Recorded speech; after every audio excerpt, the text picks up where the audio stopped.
Okay, so do you think that if the ISS would get a hole in it, would it implode or explode, or nothing at all? It will push out, everything will push out with full power. Okay. No, that's not what she asked, John. No, I just want to know his opinion. If there's a hole in the ISS, will the ISS explode or will it implode? Or nothing at all? The question is, or nothing. See, the question is a vacuum sucking, or is going in, or will it explode out? Yeah, the whole chamber will explode out. Yes, it will explode out, pushed out. Okay, like there's no. I'm not going to argue the your answers. I just want to know what you think. Okay. Yeah, but to clarify trouble, I think Johnny means the air is being pushed out, not that the ISS is going to explode because there's a little hole in it. Yes. I think you should rephrase that question if you can. Yeah, but that's like I said, it will absolutely push out all the pressure inside the ISS will push out because there's no pressure outside. And that would happen instantly or slowly?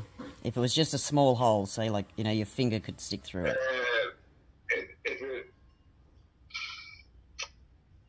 maybe it will be some delay, but if it is some case, it will be very, very, very intensive, very, very craftful explosion. Okay. So next question. Do you know how a compass works and why it points north? Yeah, I know that. And they have always direction to the middle of the Earth, to the North Pole. And that is absolutely without any question.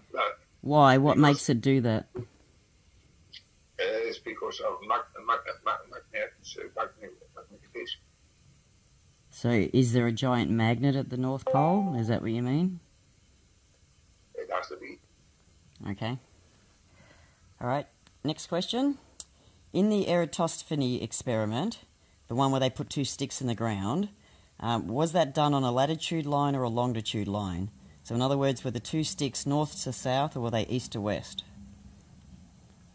Yeah, that was just a make-up story. Didn't happen at all. Funny story. Okay. Yeah, you have to think about a very, very long distance to Alexandria. And also, what the question is about the shadow, about the sticks he was tugging, he was sticking down to the ground. Well, it's just that if they were in the same, if they were going north to south, they're in the same time zone. But if they're going east to west, they're in different time zones. So, I was just wondering, did you think they were in the same time zone when they did it, or a different time zone? Two different time zones. It doesn't matter. It doesn't matter. If the sun is going in a circle around, it can be, the shadow will be in all directions, so it doesn't matter. What I am saying is, how the shadow will behave is because of how close the sun is, or how far the sun is. Okay. It was absolutely work on a circle Earth also, over small area. But it will never work out if you are trying to go to Alexandria, because. Okay. Next question. Possible. Next question is: does the horizon always rise to eye level? Absolutely. That will always happen. If you think it's not happening, it can be because of refraction, or it can change something. But in normal form, it will not change so much, or nothing at all. It will always follow to the eye level. Okay. Next question is: do all stars rotate around Polaris? Say it again. Do all the stars rotate around Polaris? Yes. sun, the moon, and all the stars go to east to west and rotate around the middle of the Earth. And therefore, we have the circle around the Earth, and the Earth is the foundation that is rotating over. The Earth is the foundation.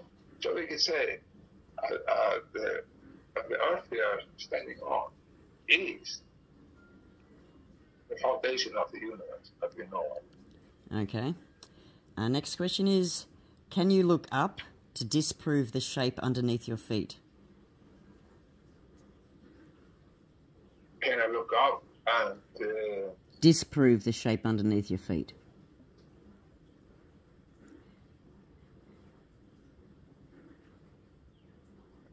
It sounds like a malformed question. Okay, we'll move on then. And the last question is, when travelling... Oh, hang on, I've got this written a bit better now.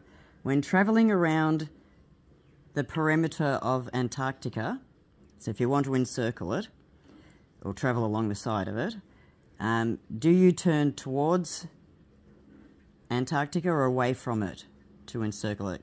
Like, so, to avoid hitting it, do you have to turn away from it? Or do you have to turn towards it to go around it? Yeah, I have to go around it, but the question is, the sun also, therefore we call it Antarctic. That's it's going away around. It's not going in. It's not going. You're not inside it. It's outside of you if you're standing on the plateau.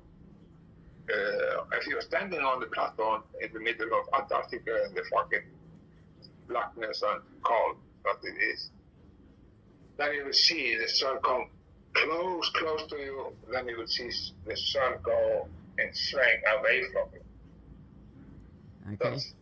So it will look like. And therefore, I will say the circle of the sun. And also, if you are outside and inside the circle, you have to go around every circle. The question is a very simple question, but it's good to think about that the sun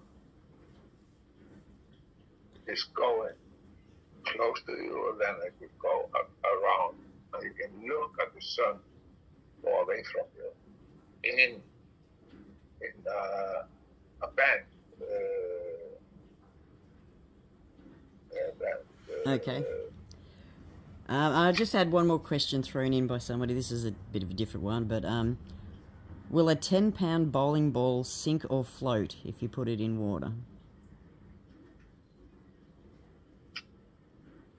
I'm talking about sink. Everything will sink. It will sink. And Okay. in the water, at the density of water, sink. The sink is more. All balls has more density, and on the surrounding area, yes, it will sink. If it did not have.